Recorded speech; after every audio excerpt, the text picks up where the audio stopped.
When I went to the hospital after hearing that Rosie, my eldest son's wife, had given birth, I was met with a shocking insult. Rosie sneered at me, saying, "Since you're just a dirty farmer holding my daughter, it'll cost you $1,000 each time."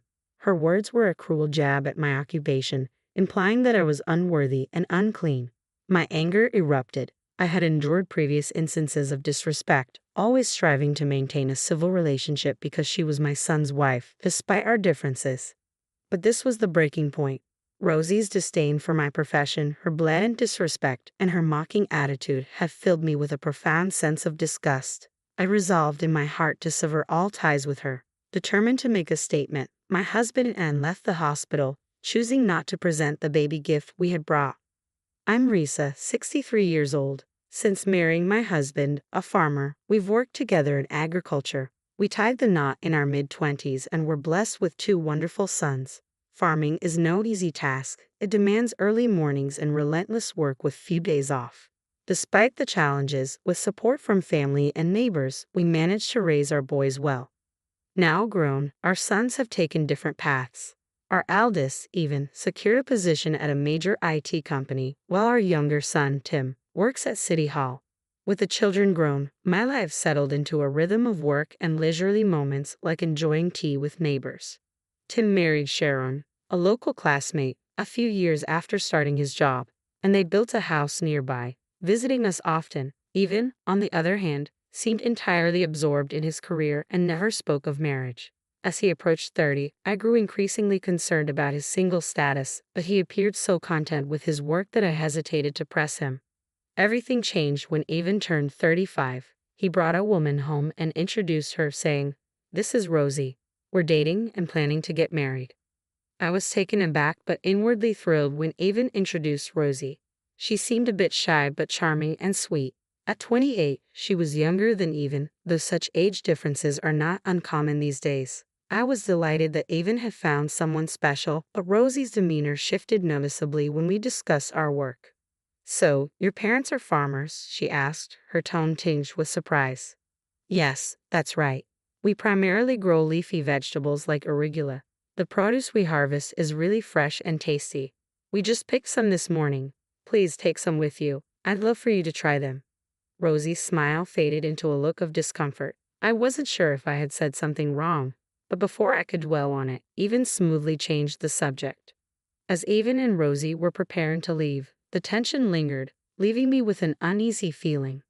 "Oh, don't forget to take the vegetables," I said as I handed them to Rosie. She looked at them with a clear expression of disgust and muttered, "Dirty." "What?" I was taken aback. "They're covered in soil because they've just been harvested. They're in a plastic bag so they won't soil your car. Just wash them well before cooking." "I don't even want to eat such dirty vegetables." Her reaction left me in shock. "It's not that dirty, it's just a bit of soil. Why does it have to be such a big deal? Is farming considered so unclean? You don't have to go that far. I thought you were marrying Avon for his job and income, not judging his family's work. I didn't realize you'd be so dismissive." As I was about to respond to her insulting remarks about farming, Avon, who had been getting the car from the garage, walked over. "What's going on?" Avon asked, noticing the tension. "Rosie was." I began to explain. "It's nothing, Avon. Please just take these vegetables," I interjected, trying to defuse the situation. "They're offering," Rosie cut in loudly. Avon, still looking confused, took the vegetables from my hand. "Thanks, Mom. I'll call you later about the wedding and everything," he said before heading back to the car. Rosie followed him, but as soon as Avon wasn't looking, she leaned in close to me. "I have no intention of dealing with a farmer mother-in-law like you," Rosie hissed in a low voice meant only for my ears. I was stunned. It was shocking to hear that Avon's partner judged and insulted people based on their occupation. I began to worry about the future of their marriage. After that day, Avon was too busy with work to keep in touch. I wanted to discuss Rosie with him but never had the chance, leaving me with lingering concerns. Eventually, Avon married Rosie. I questioned whether she was the right choice, but Avon seemed so infatuated that my concerns likely went unheard. Despite our differences, I tried to set aside my worries as long as Avon was happy. From then on, I avoided interacting with Rosie as much as possible. 2 months after Avon's wedding, we planned a family gathering for a meal. I reached out to my sons, but Avon couldn't make it because of a business trip. Instead, Rosie would be coming alone. Rosie? Is she coming by herself? I asked, concerned. Yes, it's not far, and she said she'd be fine taking a taxi. As the wife of our eldest son, she should attend, don't you think, if she's comfortable with it? Despite this reassurance, I was anxious that she might not show up, as she had been avoiding our home. My concerns were confirmed when, on the morning of the event, I received a call from Rosie. I'm not feeling well today, so I can't make it. I see. Since Evan's away on his business trip, are you sure you'll be okay on your own? Think I'll feel better with some rest, so don't worry. I'm going to sleep now, so I'll hang up, Rosie said, ending the call abruptly. Her brusque manner left me a bit irritated, though I understood that she was unwell.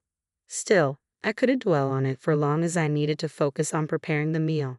Tim's wife, Sharon, graciously helped out, and we managed the preparations and cleanup efficiently.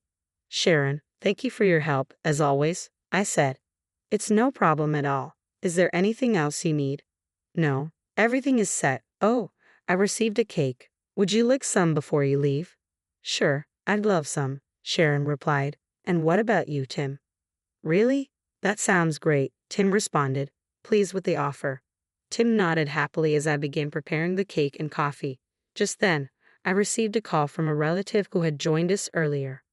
How? Is something wrong? I asked. No, nothing's wrong. I was out shopping and saw someone who looks just like Rosie.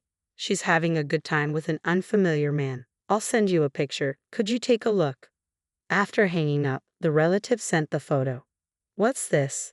What's going on? I asked as I looked at the image. Wow, that does look like Rosie. I thought she was feeling unwell. That's what I heard, the relative replied. The photo clearly showed Rosie walking arm in arm with an unfamiliar man and looking anything but unwell. The possibility of cheating crossed my mind, but with just this evidence, we couldn't be certain. I was too stunned to speak. The lie about her illness was troubling enough, but the thought of her possibly cheating on Evan was overwhelming.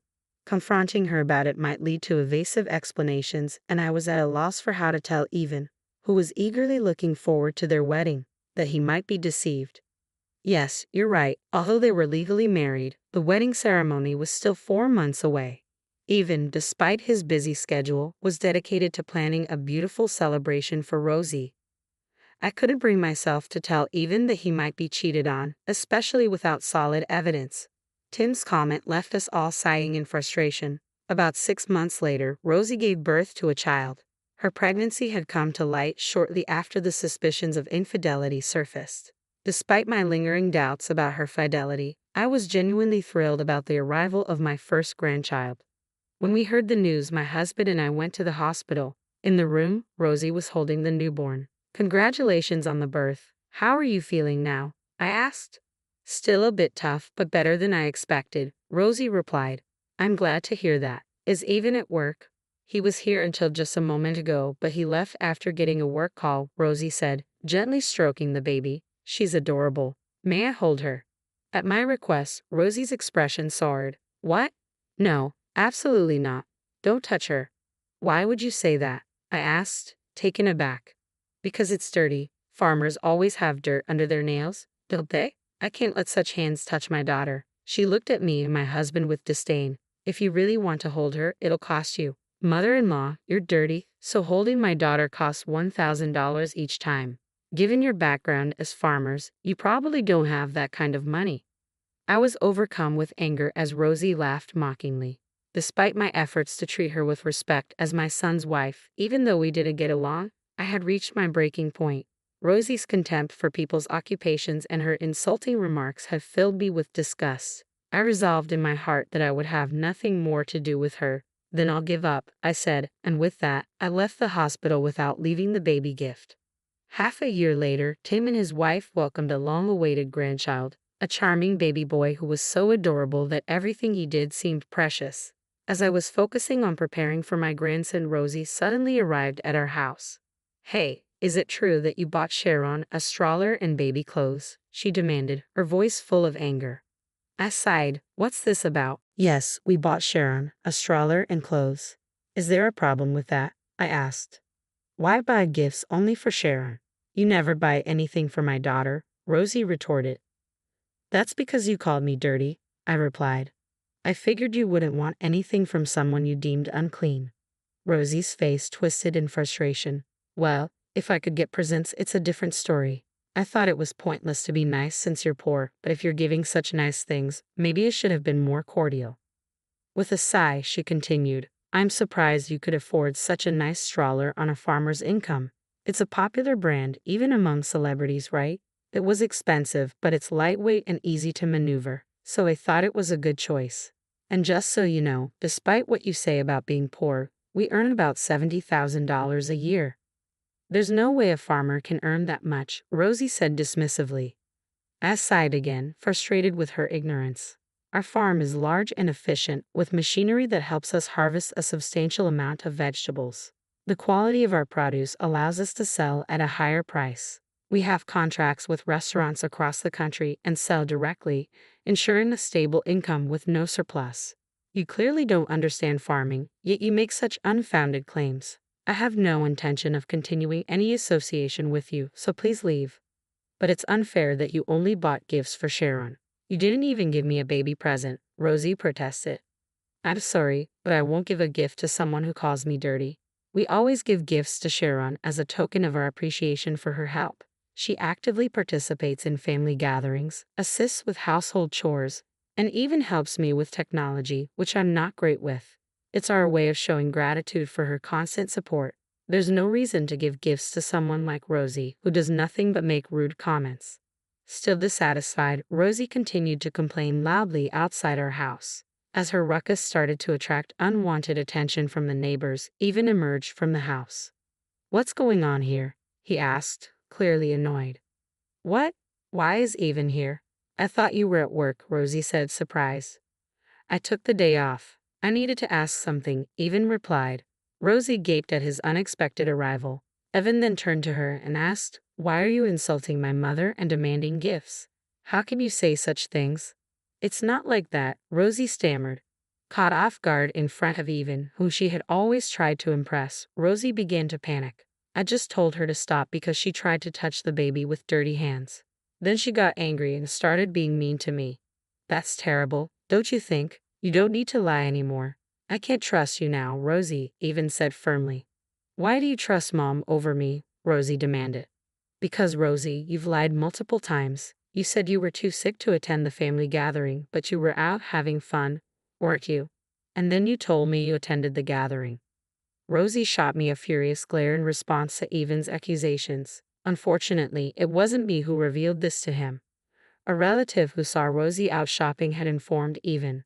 The same relative who sent me the photo had only mentioned that Rosie was out and about without revealing the details about the man. Evan's trust in Rosie diminished upon learning that she had lied. I've heard everything from Mom, Even continued. You've shown a lot of disrespect just because we're farmers. That's because farming is a job for people at the bottom of the social ladder, Rosie retorted. I never thought anyone decent would be involved in it. You insulted Mom and Dad based on your own prejudices without even knowing them. I'm truly disappointed in you, Rosie. I don't want to see you anymore, so please leave, Even said coldly. Rosie's face went pale at his words. Leave? You mean from the apartment? Yes, I can't live with you any longer. Please pack your things and go. The divorce papers will be sent through a lawyer. I'm sorry for what I said to your mother, but a divorce just for that seems excessive, Rosie protested. She clung to Even, tears welling in her eyes. It's not just about that, is it? Even's voice was colder and firmer than I had ever heard. You recognize the man in this photo, don't you? He held up the photo, showing Rosie with an unfamiliar man, the same person from the photo that had been sent by a relative on the day of the family gathering. Why do you have this? Rosie asked, her voice trembling. Actually, I received messages from various people saying they saw you being close with an unknown man, relatives and neighbors, Even explained. Why would they talk about me? Rosie asked, bewildered. People in the countryside love to gossip. Everyone was concerned that Even might be cheated on and quickly informed me. In small communities, news travels fast, and seeing Rosie with an unfamiliar man raised suspicions. I was advised to look into it. Rosie, I hired a detective, and they found a strong indication of infidelity. Rosie, realizing she couldn't escape the situation, glared at me with intense anger. This is why I hate the countryside. Cheating. And what about it? Evan asked. It's Evan's fault for neglecting me. I was lonely, Rosie snapped. If you were lonely, you should have told me directly, Evan responded. I thought it would be a bother, but I promise I won't cheat again. Please forgive me, Rosie pleaded, tears streaming down her face. Despite her distress, Evan's expression remained stern. You said you were lonely because I was always working, but this report shows you were involved with someone even before our marriage. What's that about? Are you still lying to deceive me? Evan asked. That's a lie. It's a false report, Rosie insisted. The report indicates you've been in a relationship with someone since college. You've broken up and gotten back together several times. We even know his name, so maybe it's time to stop lying, Evan said. Rosie's face went pale, and she began to tremble. From the photos, it looks like you've been buying quite expensive items. I didn't realize you were using my money for this. It was just impulse buying due to stress. Even so, you've spent a lot of money on brand name products, money I worked hard to earn. And on top of that, you've been unfaithful. I can't trust you anymore, Evan said firmly. Please, anything but divorce, Rosie begged, tears streaming down her face. Our daughter is still so young. I can't survive on my own if we divorce. Rosie clung to Evan, sobbing. I thought if she was going to act this way, she should have never cheated in the first place. It was too late for regrets now. I'm sorry, but my decision is final, Evan said. I'll be filing for divorce and seeking compensation for your infidelity. But our daughter is still so young, and I can't work. How will I manage to pay any compensation? Rosie pleaded. That's not my concern, Evan replied coldly. You betrayed me, so it's only fair that you face the consequences. I'll consult with a lawyer and let you know the amount later. Rosie seemed to realize that Evan was resolute. She stood up, her demeanor shifting to one of anger. You've been saying whatever you want. Don't you have a heart? If you're talking about compensation and divorce, then you need to pay child support. Can you come up with $100,000 right now for her upbringing until she turns 20? If you can't, I won't agree to the divorce. Rosie said this defiantly. Men have it easy. Even if you decide to leave me, you don't have to raise the child. At least fulfill your role as a father by paying child support. She likely thought this would put Evan in a difficult position. Rosie crossed her arms with a triumphant look, but Evan just snorted. Fine, I'll pay, but only if the child is actually mine. What do you mean? Rosie's face tensed immediately. I had noticed something unsettling since I first saw my granddaughter. As she grew, it became more apparent. She didn't resemble either Evan or Rosie. Today, after seeing the child again, I noticed her lighter pigmentation and droopy, large eyes. They seemed to resemble the man Rosie was seen with, not Evan. Seeing the face of the man Rosie cheated with, I became certain that the child looks like him. If Rosie has been involved with him since before our marriage, it's possible the child could be his. That's not true. She is your child, Evan, Rosie insisted. Then let's do a test to clarify things, Evan replied. Wait, there's no need for that, Rosie said, her desperation evident. Despite her pleas, no one was convinced. We need to settle this, Evan said firmly. If the test confirms she's my child, I'll pay $100,000 in child support as part of the divorce. If she isn't, I won't pay a dime. That's outrageous. You can't test a newborn baby, Rosie protested. It's possible. I know someone who has conducted such tests, Evan said, showing he was serious. Rosie's face turned pale, and she held her head in her hands. Regardless of the results, I'm proceeding with the divorce. Please leave the house today, Evan said. Wait, please, just listen one more time, Rosie pleaded, grabbing my hand. Mother-in-law, you love your granddaughter, don't you? I'll let you hold her as much as you want.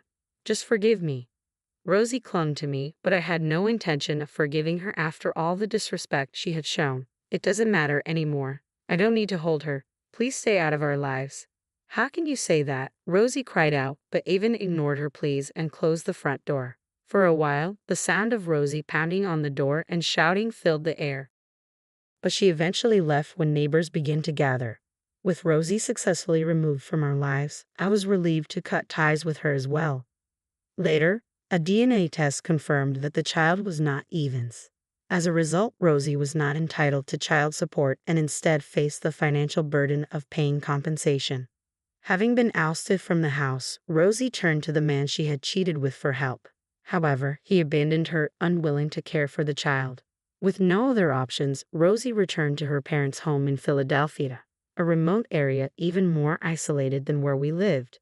The news of her return spread quickly in the rural community, including details of her infidelity and abandonment.